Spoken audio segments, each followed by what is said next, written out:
Welcome to the consultation with a key resource person who is our guest today, Dr. Céline Kerfant. She just recently finished her PhD in Tarragona, Spain. Yeah.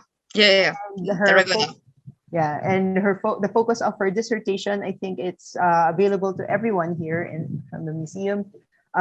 She shared it very nicely alongside with a lot of other resources and information, which we uploaded in the resource folder to be shared for everyone. She did her research mostly in Lanyu, Taiwan, in Lanyu Island, Taiwan, and comparing the basket weaving and the plants there with the ones that were found in Batanes Island in the Philippines.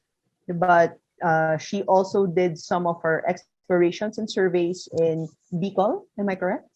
In Sorsogon. And in Sorsogon, yes. Yes, and also in Lake Cebu in Mindanao, although very briefly. So she's interested in expanding the information and looking into the connections of all the baskets and basket making throughout the Philippines and also in island Southeast Asia. When you were doing your data gathering and also with the information that you already have, did you find that there are some general differences? Of course, I am an ethnobotanist, so I'm looking at plants and people. So among the plants, it was interesting because in the Philippines, a lot of basket makers are actually using rattan and bamboo. This is not a surprise, of course. And also there is a third plant which is very important in the Philippines. It's Lygodium nito. And this is interesting because, of course, I made my PhD with while comparing Batanes to Lanyu. So I extend my fieldwork to the rest of Taiwan. And nito in Taiwan is completely ignored because it's a fern, so you find it everywhere in the tropics. You don't need to crop it. It's everywhere, but it's completely ignored in Taiwan. And the plant doesn't have a name even. So it's just something you can make a crown and and put on your door, and that's it. So while in the rest of the Philippines, Lygodium is very, very important and sometimes completely replace rattan. So that's the first thing who comes to my mind with this question. Then the second one is, of course, is the use of banana fibers in the Philippines, which is very important because I'm focusing on that plant for my research currently. So of course, it's really I didn't know it was possible to make a basket or of banana fibers. So I was really interested by this process, and I noticed while walking on banana that banana is mostly used on the eastern coast of the Philippines. So which makes sense in terms of botany because banana is a plant who love volcanic soils, and of course the eastern coast of the Philippines is the ring of fire, so you have a lot of volcanoes. And it's by reading books about botany actually you say, okay, it makes sense. And also the climate, because you have much more rain on the east coast because it's fronting the ocean, so it's quite logical. And the mountain retains the rain, so you have like a combination to find abaca and other banana. Yes, there is not only abaca, but abaca is a top one. So, and it's a plant from the Philippines actually. So it's quite normal that you use it a lot, but it's mostly the East Coast. And of course, I wanted to say also, it's not like a 100% answer because Palawan people are using abaca for rock making, and it's the West. So it's but they will use more rattan and bamboo over banana. Banana is really something you find quite in a lot in Mindanao and Visayas, of course, Visayas, Leyte, Samar until Bicol and Batanes, of course, because the big surprise for me was this area with bananas. For basket making or for rope making, even in Mindanao or in other places? Okay. That's the thing. It's quite confusing when you're working on plant and people, because botanists will give you some kind of diagnosis key to say a plant is that plant precisely. And after, when you're working with basket maker, it's a different world, because a plant can have one name and be several different key characters. No, it's not that clear.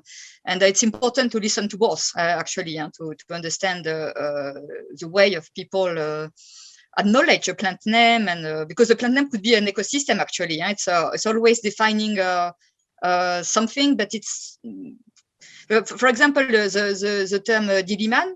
I was surprised, but it's also a fern. It's not only the campus of the University of the Philippines, Diliman, and it's not only a forest, but you will mostly find fern in the forest. So there is a whole bunch of concepts that comes together sometimes with a plant name or a basket name.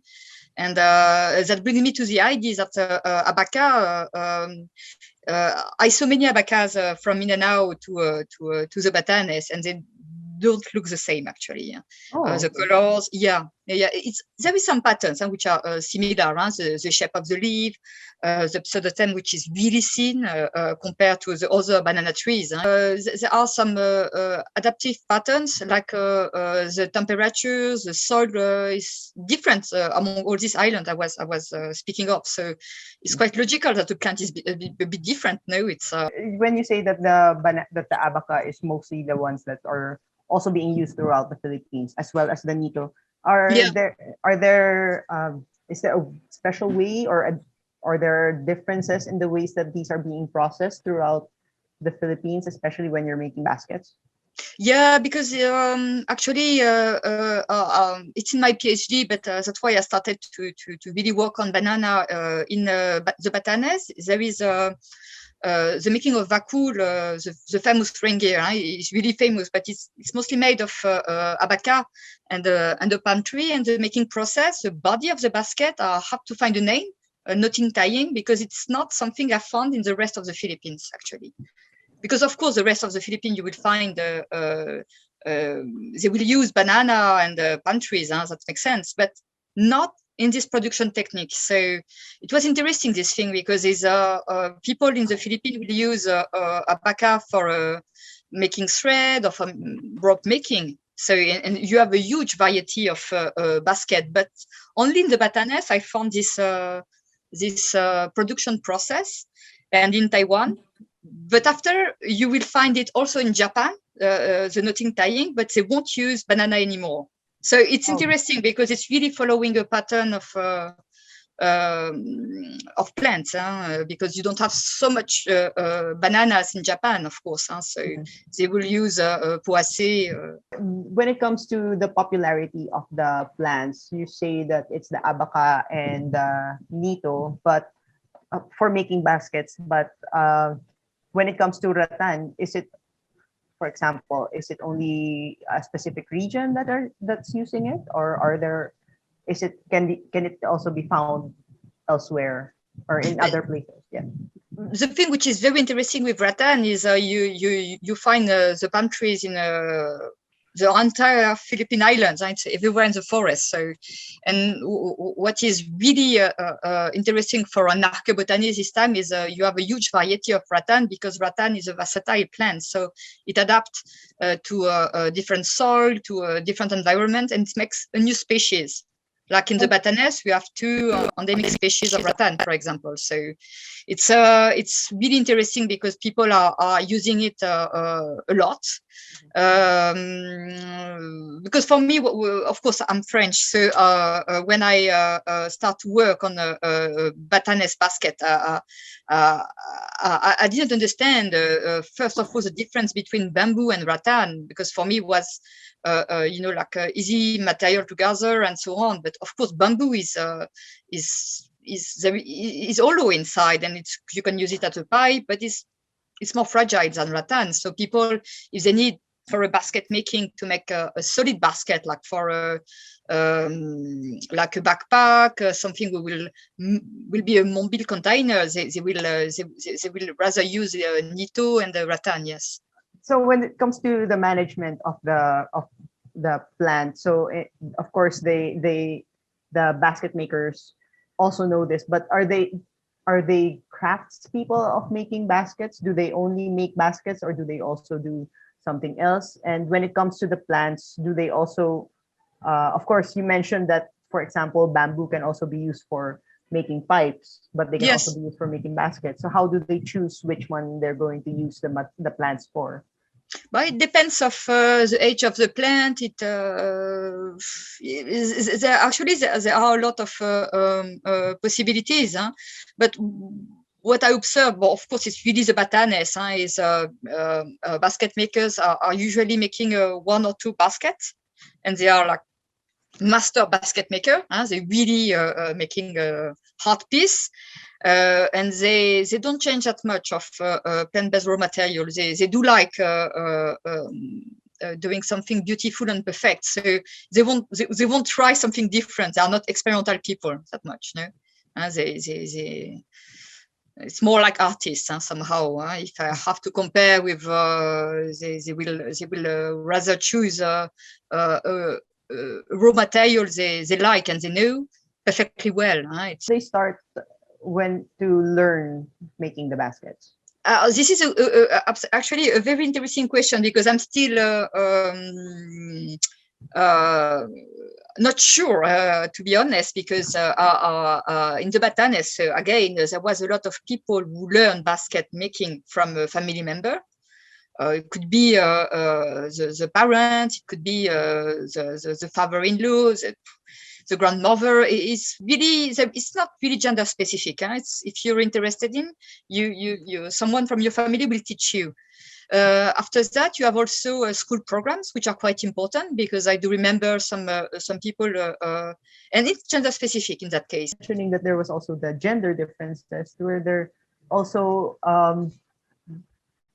I remember that in some of the articles that were written about baskets in Batanes and also in even in Mindanao, that there were some baskets that can only be used by males. Am I correct? Less, to be honest. I mean, of course, the vakul is for women. The men are wearing rain gear.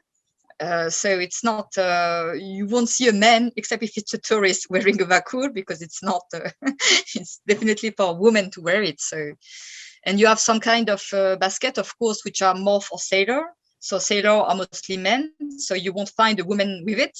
The yuvuk is worn by women, so not by men. And so it's, yeah, there are some, I don't know, there are some baskets which are also, it's gender specific, but it's also connected to an action. When it comes to the a basket itself, can they only be using just one type of plant material, or is there a tendency to just put in or utilize different types of plants for just one basket? It depends on the basket and the basket makers, because I try to find patterns, but actually it's difficult, because when you go to try to understand, but for me, what was to understand the plant physical properties applied to the basket making, of course. But this question is my concern for a basket maker. They say no, he will use a plant to make it beautiful, to make it perfect. Okay. They are not so much experimental people, actually, not that much. And that's interesting, because if there's no, I mean, if the craft of making a basket is really passed down, and it's really they hardly go out of their craft, they hardly experiment outside of what they already know, then the method of making the basket, the actual weaving concepts, and the, how do you say that, maybe the chaîne opératoire of it? Yeah, it is. It's really an old method. So and would you it's an old knowledge, I do agree, because it's something they have no hesitation. They are, I mean, even if they cannot be sure, but it's something that they really learn it's not even a learning process because they know it, and they know it because they grew up here, or because that's the fascinating point. The plant physical property are shared with people who are not basket makers. I have another question. So with regards to the what you were talking about the smoking, and Yeah. this is a property for, is this a property for something? Is it, or is it just a coloring material method? The smoking process, of course, was different according if they were close to the earth, or but there was some kind of if I would say a turnover to have like which basket requires the most exposure to the smoke somehow. Just like the wood and the garlic, actually. The basket are not treated differently. Okay, so it's not really the basket that they choose for. It's really the material that's inside the basket that they need, that's associated to the smoking. Everything is connected, so it's difficult to say this basket will follow this new chaîne opératoire again. To get smoked, because it's everything is interwoven, if I would say. No, you have the kitchen life. No. But even the arrangement of a kitchen is associated to the strengthening of the basket itself, and also the how to treat the insects that's coming in the house. So it's so the basket is just part of the entire system of life of a person. Because it helps to isolate food. No. And to suspend the food, because sometimes you need to suspend some food. You cannot put it on the floor, because even if it's a good smoked basket, the insect will come. So you need to suspend it. So the basket is provide a lot of solution. Wax do to the basket, or but actually it could be a protective layer, or it could be annoying actually, because for pandans most of the time the wax, the natural wax of the leaf is removed, because you need to boil the leaves like 3 minutes, if I remember well. I need to look at because I never saw the process, but they told me they need to boil they need first to remove the spines, because it's a bit dangerous, and you can be attacked by the leaf even when it's cut. It's really strong, there is strong spines, so you need to remove them, then to boil during 3 minutes the leaves, so the wax comes out, and then you dry them to the sun. Okay. Depends, could be 1 or 3 days, depends if the sun is strong or not. Especially the batanes, because there is a tendency to have like a rain shower, strong one. So you cannot just say it 1 day. It depends. Because I was also reading that in some places at the south, there were also putting in, and I think it's also in Palawan, that they were putting in some resin, some type of resin. So to coil them, because you have a lot of techniques which are for basket making or boat making, also to really and resins plays an important role. If you want, for example, to have a perfectly waterproof pot, which is first of all woven or coiled, it's better to put some wax inside. But again, there are some basket makers that are not using wax. The coiling technique is so tight and so perfect that the water stays in. That's the liquid. That's why it's important to try to learn basics. It's what I did, because your questions change also. Your perspective about the plant or the making process change when you have to do it yourself. But it doesn't work. No, I was thinking it was. Reality is different. So because with plants you will have always raw material which are different. Different diameter, because every plant is a bit different anyway. So, and that's why they are spending so much time counting the straw, making them perfect with the bolo. Because actually, the preparation of the raw material is really important from the moment they took it from the forest, and the moment they will start the production process. You have really a lot of stage. From here on, what do you think is the best, given that you're already study the plant materials? What do you think is next for studying the baskets? But for me, when I look at the inventory, because it's interesting also to look at something different, like when it's a museum collection. I think it's still important to go beyond the bamboo and rattan story somehow, because there might be a small diversity of other plant used into baskets, just like orchids. Orchids are, for me was a surprise. So. I was surprised as well. Yeah, because for us, we see the beautiful flower, no? Say, what? An orchid here? Yeah, okay. So and turmeric, apparently. Turmeric is also used for coloring as well. Yeah, turmeric, yes. Yeah. But you have, but turmeric is the same family of banana and ginger. So after you have a logic of family of orders in plants. You will find some properties which are common to the other group, and this is also something I wrote in my PhD, but I was a bit overwhelmed with all that. So, and I would like, of course, to go further now that I'm done with my PhD, also with that, because because the galanga and the banana are from the same order, the Zingiberal, and they are used in Taiwan and the Philippines in a different way. And this is a really strong cultural choices, and that I would like to understand more, of course. You touched a lot on the material, because that, of course, that's your focus. But you also you also mentioned the concepts of gender in making and also gender in using. Yeah. Which is different, not just in Batanes, but also throughout the Philippines. We know that in Cordillera, it's mostly the males who are making the baskets, and it's also the same in, I think, one of the groups in Mindanao. But in also some of the times, it's also the females who are making the baskets. I think it's also what's happening in Mindanao, and also in Palawan. I think it's mostly women who are making the baskets, and Mindoro. It depends.